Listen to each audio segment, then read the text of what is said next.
Beletrina v živo. Lepo pozdravljeni in dobrodošli v Beletrini v živo, kjer bomo takole v lagodju knjig prebirali teme, ki so morda malce bolj nelagodne. Torej, govorili bomo seveda o romanu Marike Lukasa Rajnevelda. Gre za roman z naslovom Nelagodje večera, ki ga je prevedla prevajalka Mateja Seliškar Kenda. Lep pozdrav, gospa Seliškar Kenda. Ko sem prejel v roke tole knjigo, sem najprej pomislil, kako pravzaprav prevajalec, ko dobi nek tekst v roke, kako se ga loti, a ga more najprej prebrati v tistem originalnem jeziku, ga najprej preleti ali preprosto plane na začetek in začne prevajati. Kako ste se lotili prevajanja te knjige? Jaz nikoli ne planem, bi rekla, pri nobeni knjigi, vedno jo najprej preberem, da sploh vidim, ali mi ustreza. Jaz mislim, da še vedno ti mora biti knjiga blizu, da jo lahko tudi dobro prevedeš. Tako da to knjigo sem prebrala pa dvakrat, preden sem se lotila prevoda, zaradi tega, ker je nekaj stvari, ki so recimo zahtevne z različnih vidikov in tudi tehnično je kar zapletena, no, tako da je bilo treba premisliti, kakšna bo strategija, potem kakšna je tonaliteta samega romana, kakšen je glas in vse to.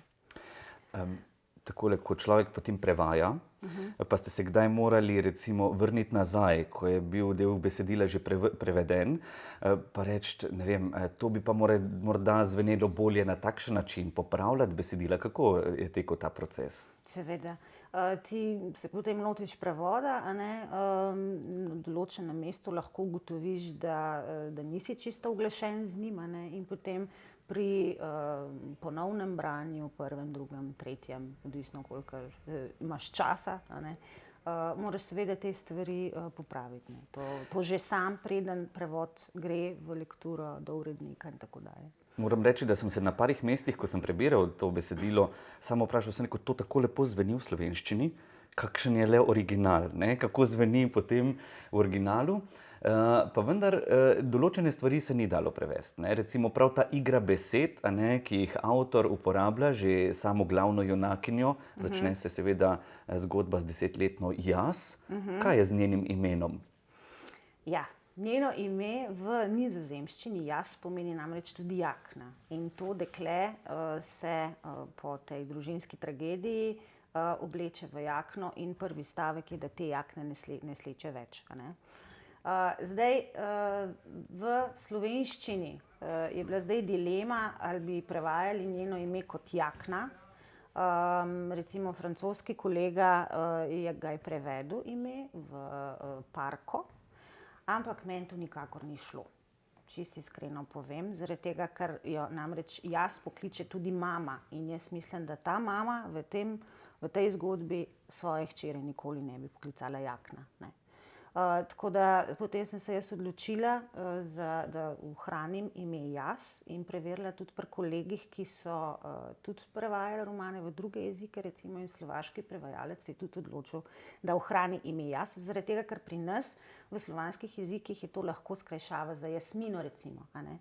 In vsi drugi otroci imajo še vedno svoje originalna imena, recimo Hana in Obe, brat in sestra od glavne junakinje, ne, nimate spremenjenih imen. Zaradi tega se meni tudi ni zdelo smotrno, da bi to prevajala v parko.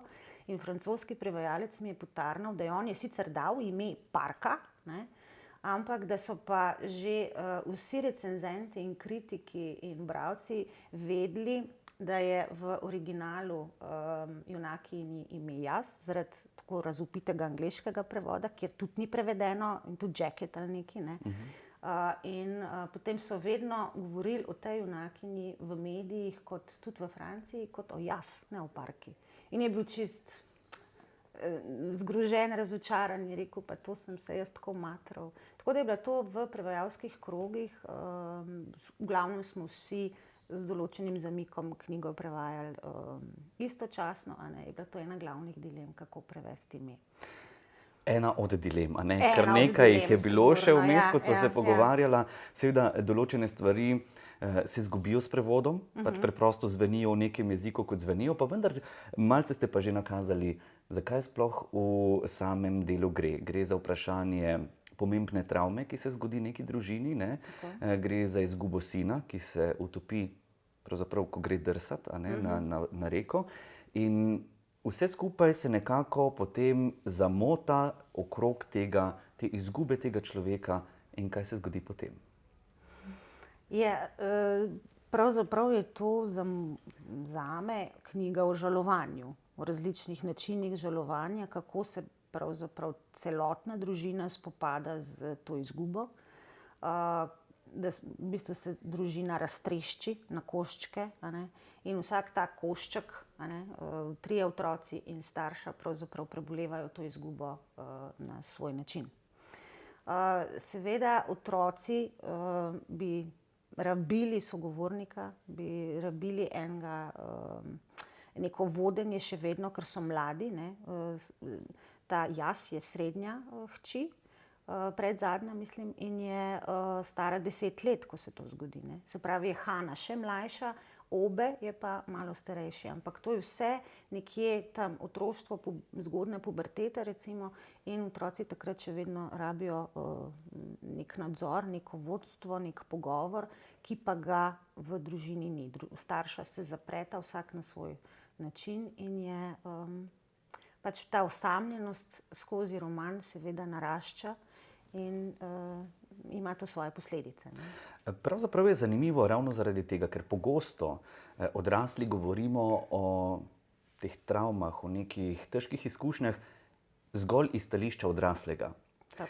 Ta roman je pa pravzaprav čisto zares neko specifično delo, ker to slika na izjemno zanimiv način skozi otroške oči.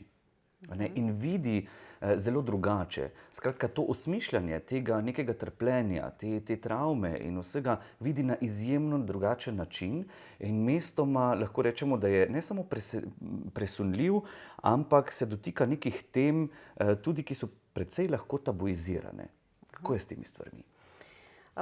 Jaz moram priznati, da sem prevedla že kar nekaj romanov, kjer so recimo starši izgubili otroka, a ne, in potem beremo zgodbo skozi oči, mislim, podoživljamo to bolečino skozi oči odraslih. Tudi nekaj mladinskih romanov sem že prevedla, kjer je šlo za podobno izgubo, ampak in velikokrat se starši odmaknejo od drugega otroka ali karkoli. Ampak je pa to pa prvi roman za odrasle, pravzaprav, kjer pa podoživljamo vse skupaj skozi perspektivo otroka, ne. Tako da to se mi zdi še kar redka stvar in v tem spektru tovrstne tematike zelo dragocena. Ker je v tem, se mi zdi, da malo manj govora, kakor mislim, da bi ga bilo lahko več. Tako. Zdaj pri teh tabuiziranih temah, ki pravite, ne, že prej sem rekla, da vsak se s to smrtjo spopada po svoje. In ti otroci nekako razvijajo neke rituale, neke eksperimente, kako bi pravzaprav prišli do globljega razumevanja te izgube, te smrti, smiselnosti nje, kako se je mogel brat počutiti, pravzaprav iščejo to, ne. Ta občutek, ko ti veš, da boš umrl, a ne, kakšen je pravzaprav ta, kako se umirajoči spopada z svojo smrtjo. In to seveda delajo na strašne načine, govorimo lahko o otroškem nasilju, govorimo lahko o sadizmu, tako je, ja. Sploh starejši brat recimo je nekako vodja teh eksperimentov, no. Mlajši dve sestrici se ne znata ograditi od njega, nekako ju stisne v kot, ne. Mu morata parirati, sodelovati, češ, da so to zdaj neke daritve, a ne, neko žrtvovanje. In teh epizod je veliko in so zelo nelagodne, zelo so mučne, a ne, za bralca, za prevajalca seveda tudi, a ne. Ampak so to ekzempli, kako se otroci recimo spopadajo s tem, ki so, kot rečeno, brez nadzora, brez vodstva, ne. Kar je zanimivo gre vendarle za družino na eni strani, ki se sicer sooča s smrtjo, na drugi strani gre pa za globoko verno družino. Družino, ki izhaja iz tega nekoliko bolj, ne bi rad ravno rekel radikalnega, pa vendar tega strožjega protestantskega okolja. Okolja, ki pa že po svoji definiciji naj bi na tak način osmišljalo trpljenje, smrt. Skratka, dobivaš nek smisel tudi zaradi nekega nadnaravnega delovanja Boga. Pravzaprav presenetljivo je, kako sam avtor vpleta biblične tekste oziroma različne citate v roman in mestoma moram reči, da je prav zabavno jih pogledati, iz kakšnega konteksta je vzeto iz Biblije in v kakšen kontekst je postavljeno v sam roman noter. Na drugi strani pa vidimo vendarle ta globok paradoks, kjer rečemo, družina, ki je verna, sooča se s smrtjo, otroci pa tega smisla ne morejo najti kljub vsem tem verskim paradigmam, ki jih obdajajo okrog. Seveda ne. Otrok, ki je vzgojen v tradicionalni, deloma rigorozni verski družini, recimo ponavlja, ti otroci se morajo vsak dan, vsak teden naučiti en psalem na pamet. K družini prihajajo tako imenovani prezbiterji, to so laiki v njihovi cerkvi, ki se z družino enkrat na teden usedejo in premlevajo, kako so oni doživeli Božjo besedo pri zadnji v nedeljo recimo in kako jo živijo. Zdaj otroci seveda, če so vzgojeni v taki družini, capljajo, bi rekla, nekako za temi rituali, za prepričanji staršev in podobno.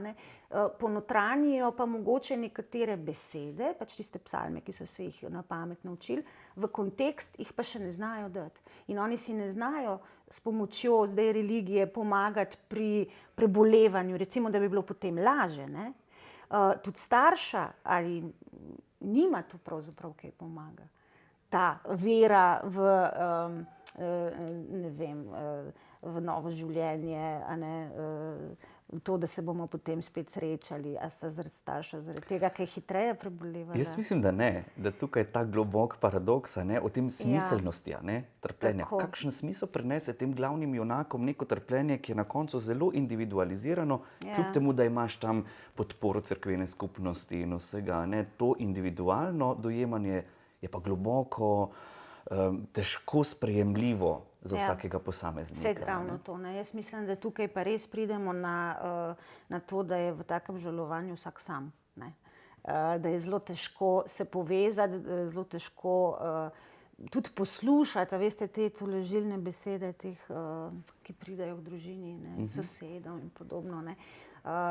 Opozorila, recimo sosedje in drugi v tem občestvu jih opominjajo, vaši otroci so pa tajsko sujakni, ne vem, ta se tako obnaša narobe, malo je treba, ampak starša pravzaprav sploh še nista prišla do tam, recimo, da bi se lahko sploh ozrla po teh otrocih.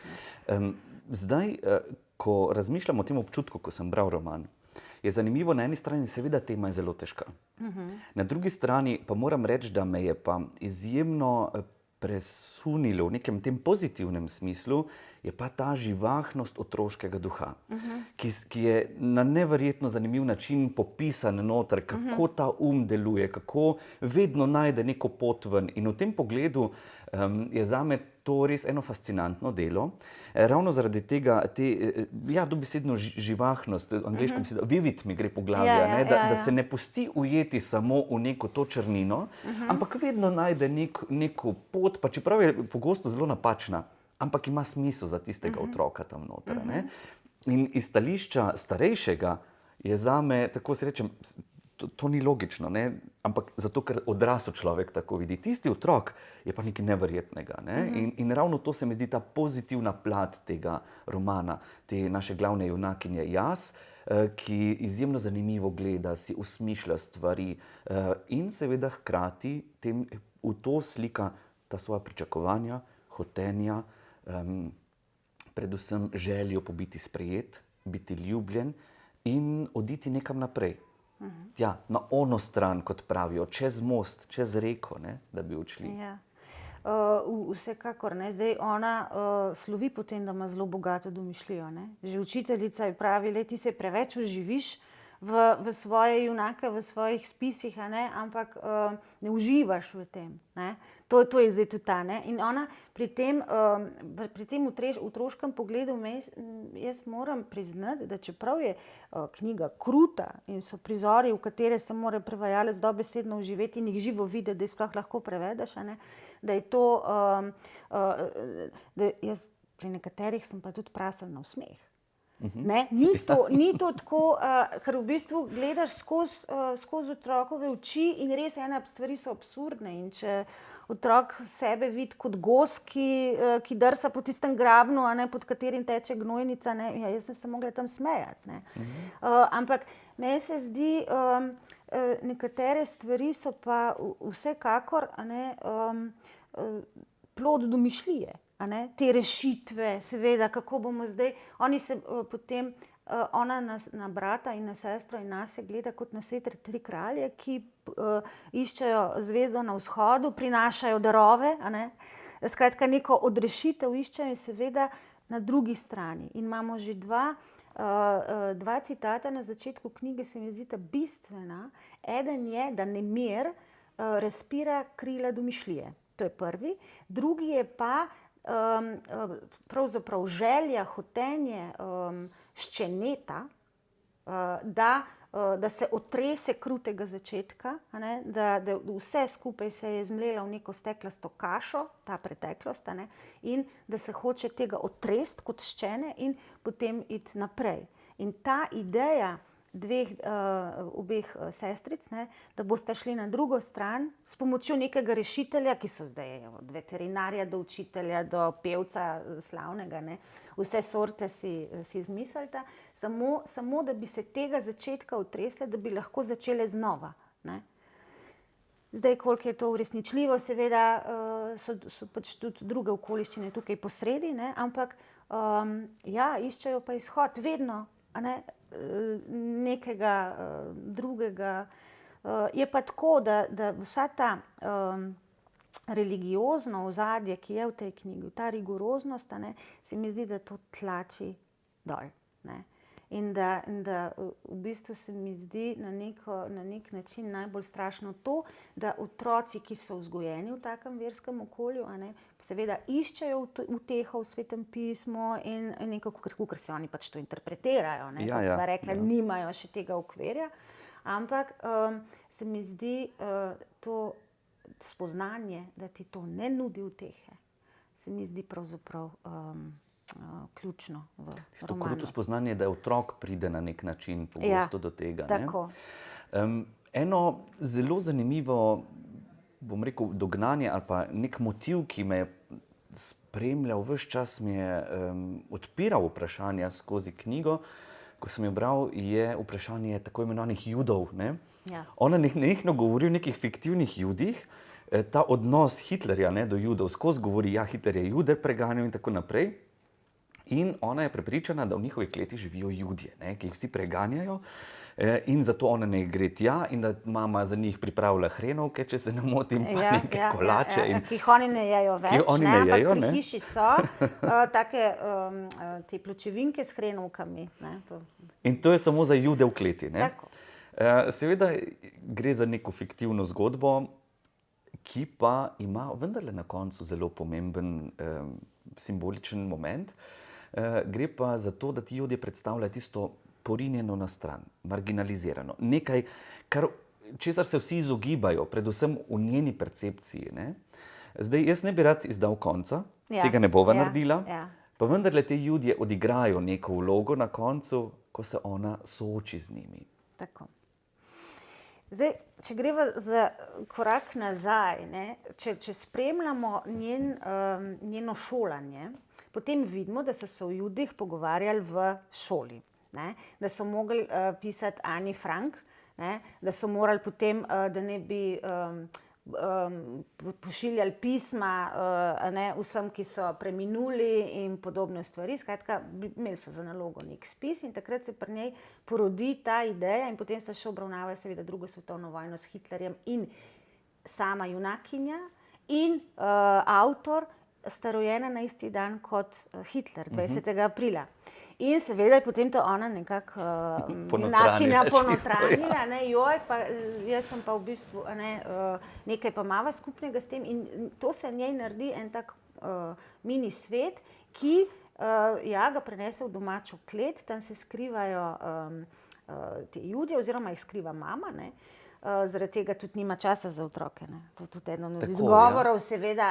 Mora skrbeti za ljudi v kleti, ne pa za nas. In to je nekako da prav. Ampak na koncu, ko gremo v to klet, res v živo pogledati te Jude, je pravzaprav eno končno soočenje, bi rekla, z vsemi potlačenimi občutji, travmami, z vsem neizrečenim in seveda ima to tudi svoje posledice. Druga zadeva, okrog katere se vrti ta družina in je temeljna, so pa krave. Gre vendarle za kmečko družino, ki ima, če se ne motim, 150 krav. Nekaj takšnega. 120 ali pa 150, ampak velika farma, molznic, mislim, meni se zdi to ogromna farma, ne vem. In dokler so tiste krave prisotne, se mi zdi, da družina nekako še približno funkcionira.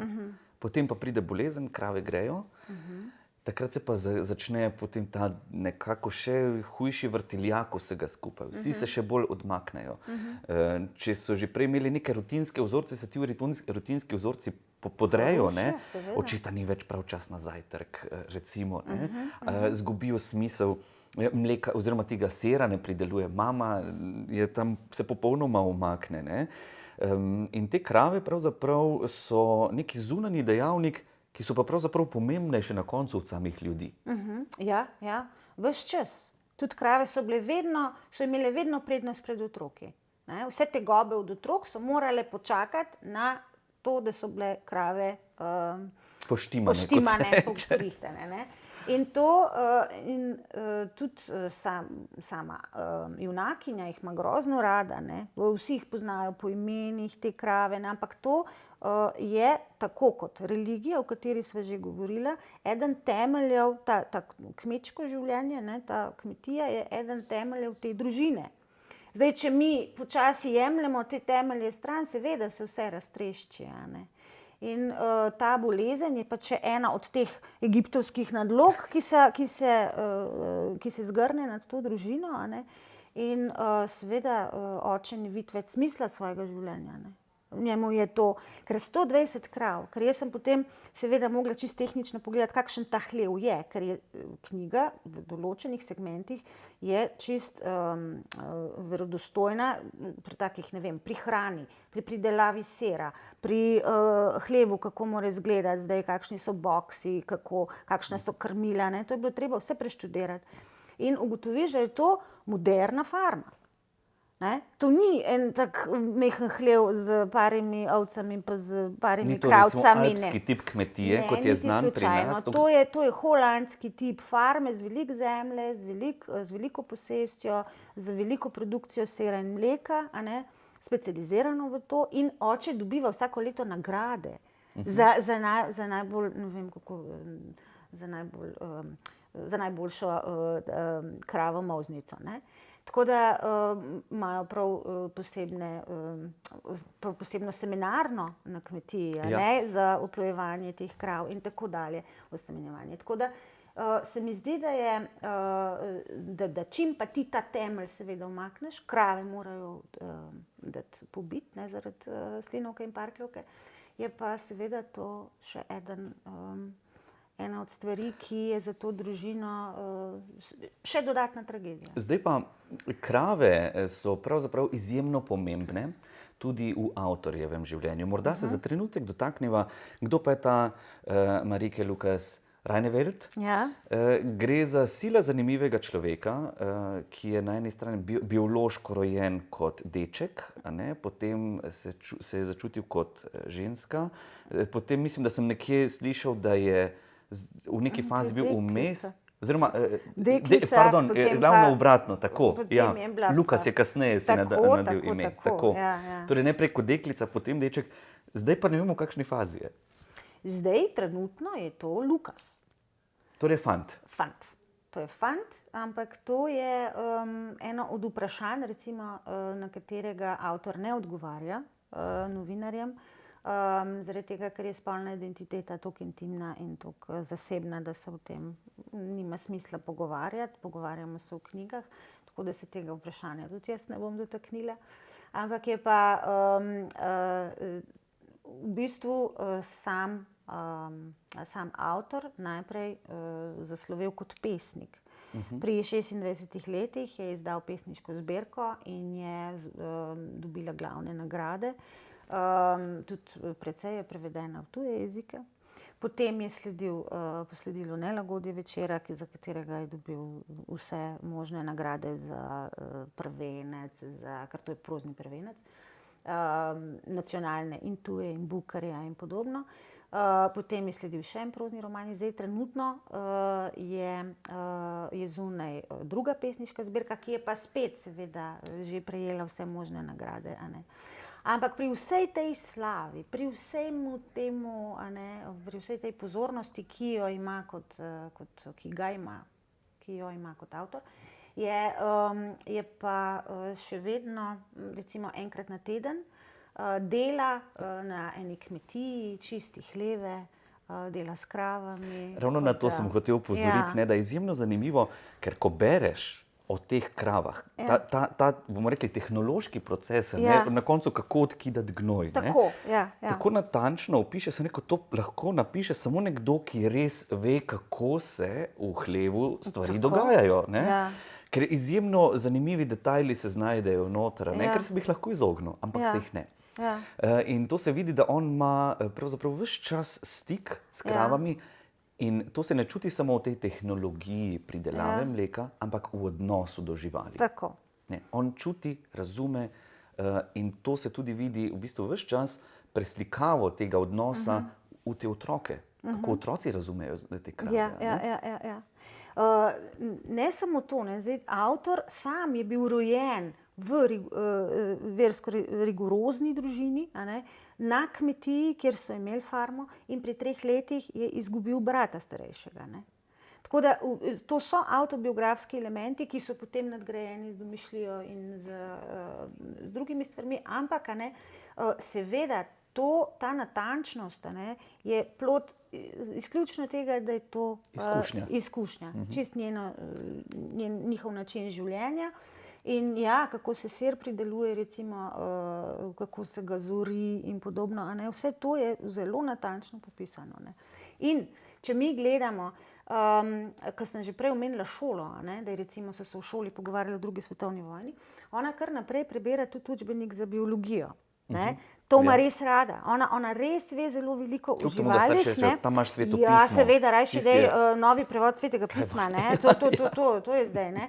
Ampak ona ve veliko o živalih, o krastačah, ki tudi igrajo zelo pomembno vlogo, o metuljih, prav tako poimensko, za katerega metulja grega ona vidi, potem gosence, ves razvoj metulja, vse to pozna, Pač kolikor lahko to pozna 10-leten, 12-leten otrok, ampak ta njihov odnos do živali, do zajca svojega, do hrčka, ki ga imajo pri družini in vse to, otrokom je to so družinski člani. Tako. Ne glede na to, malo se v živalimi še vrnila, ampak rad bi še eno zadevo izpostavil pri samem avtorju. Gre za zadevo povezano seveda z njegovo družino. Ves čas pravi, to ni avtobiografski roman, seveda ima elemente nekih lastnih izkušenj. Kar pa sem zasledil, je pa dejstvo, da družina, marsikateri član od družine ni hotel prebrati te knjige. Mislim, da je bilo prehudo. Mislim, da preveč direktno pove, kakšno je bilo dejansko. Tudi pri njih se je po bratovi smrti se o tem ni govorilo. se o bratu ni govorilo. Ne? Kako lahko ti razložiš 3-letniku, ki je izgubil brata, da se pa o njem zdaj ne pogovarjamo več. Ne? In to je čist avtorjeva izkušnja, a ne? In mislim, da je bilo za starše to soočenje s svojim žalovanjem še enkrat, plus tega, da se z drugim otrokom o tem niso pogovarjali, da je bilo to enostavno prehudo. Mislim, da je mama potem celo prebrala to knjigo, oče pa ni, a ne? Ampak mami je mogel povedati, da ne piše o njej. Ja, aha. Skratka, je šlo za neko pojasnilo, to nisi ti, ne vidim te na takšen način. Kar pa je zanimivo, je pa to, da je avtor v knjigi, ne glede na to, da gre seveda za domišljijsko delo hkrati, izredno brutalno iskren, tako rekoč. Ne?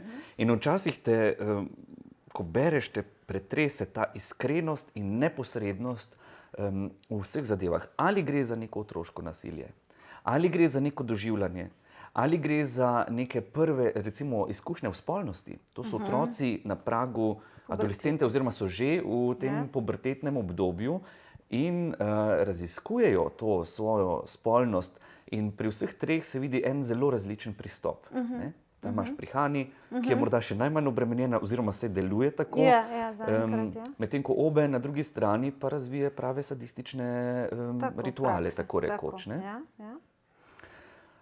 Tu je ta, bomo rekli, neposrednost je pravzaprav odlika tega romana, kar mu vsi pripisujejo in ta neposrednost je tista, ki se mi zdi, da nekako zbudi samega bralca. No, sploh slovenskega, ne. Zaradi tega, ker, veste, nizozemska literatura je že sama po sebi veliko bolj direktna. Oni se manj ukvarjajo z družbo, oni v bistvu se ukvarjajo predvsem z intimo junaka. Veliko bolj so zaprti, recimo, sami vase, da tako rečem, ne, in potem raziskujejo psihološke procese v samem junaku zaradi zunanjih okoliščin, seveda, ne, kaj se v njih potem dogaja. Ampak lahko bi rekli, da imajo ta psihološki moment zelo močen, ne. Niso to glih vsi psihološki trilerji, ampak ja, kdaj pa. Ampak hočem reči to, da je za slovenskega bralca mogoče to malo šokantno, ta iskrenost, ne. V nizozemski literaturi pa ni tako redko. Ne. Prav to, da bralca strese, da mora razmišljati tudi iz svojih standardnih okvirov, ne, mora biti nekaj dostojno, nekaj sprejemljivo, a ne. Tukaj ti pa da, lej, verodostojno je tudi to. Ne. In je seveda... Porinete ven iz cone udobja. Tako. Zdaj, rekla sva še nekaj o živalih. Ne? Živali igrajo pomembno vlogo, ne samo krave. Zanimivo, tam igrata zelo pomembno vlogo tudi dve krastači. Ne? Ki jih ona ujame, jih na koncu nosi po tistih žepih noter, po tej svoji jakni, jih ima v nekem vedru oziroma kangli, če se ne motim. Ti krastači sta na nek način substitut ali pa zamenjava za starše. Mislim, da. Zdaj tako, oni morajo, otroci morajo sodelovati ko so dovolj stari, pri seljanju krastač čez cesto, a ne? Zaradi tega, ker drugače bi jih avtomobili povozili.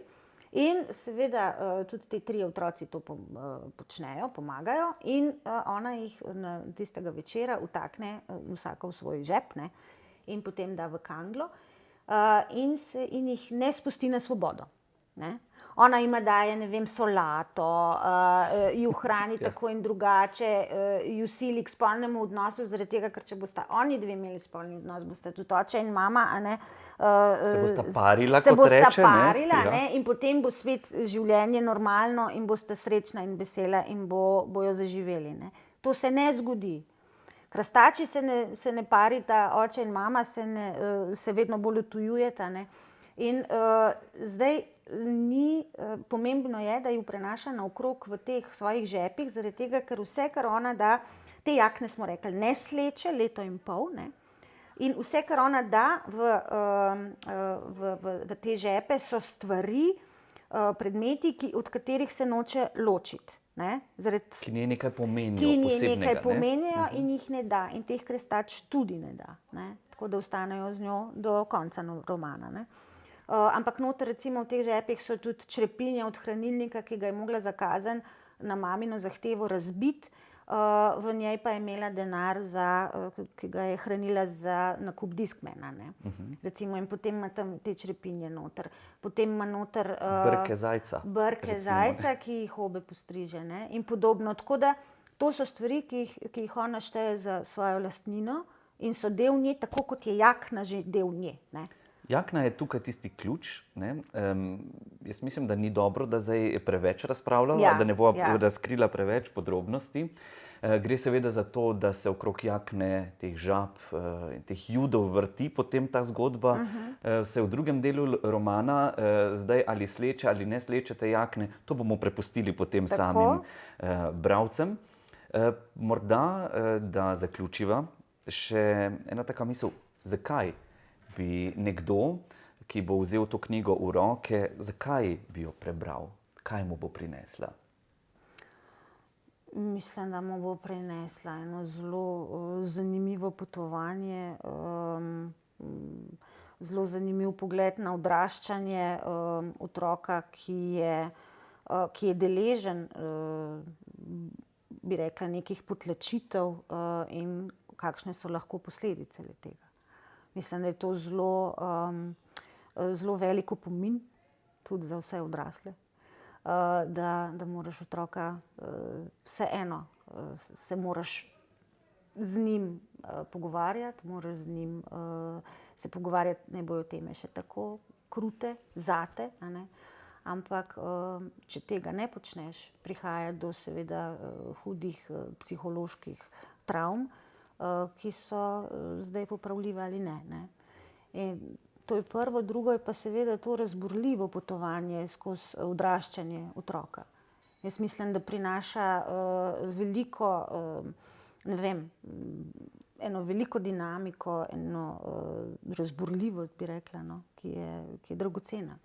Ki je vredna, da se človek potopi v delo. Lahko rečem, da ne glede na to, da pogosto, če se barvno izrazim, tovrstne teme jemljemo za temačne, za temne, za črne. Sam tega občutka nimam. Ko sem ga bral, je bil roman še vedno zelo barvit, zelo pisan, ravno zaradi tega otroškega pristopa. Tako da to je večplastno delo, ki se ga splača prebrati ne enkrat, ampak večkrat. Kajti vsakokrat zaradi te kompleksnosti razmišljanja teh otrok oziroma samega avtorja skozi to lahko najdemo marsikaj novega noter in zagotovo toplo priporočam, da se potopimo in gremo na pot s temi otroki, predvsem seveda 110-letno jaz, ki nas pripelje potem do nekega svojega končnega cilja in nas pusti takole malce odprto, kaj se tam na koncu zgodi. Tako da, spoštovane in spoštovani, naj vam priporočam torej tole lagodno potovanje po nelagodju večera, ki ga je podpisal Marike Lukas Rajnevelt. Spoštovana Mateja Seliškar-Kenda, hvala lepa in seveda še obilo takšnih, bomo rekli, trdih orehov, kot je bil tale roman za prevajanje, predvsem pa vam želim odlično delo še naprej, kot je odlično delo v prevodu, se pravi v vašem prevodu tale roman. Spoštovane in spoštovani, hvala vam za vašo pozornost v Beletrini v živo in srečno. Beletrina v živo.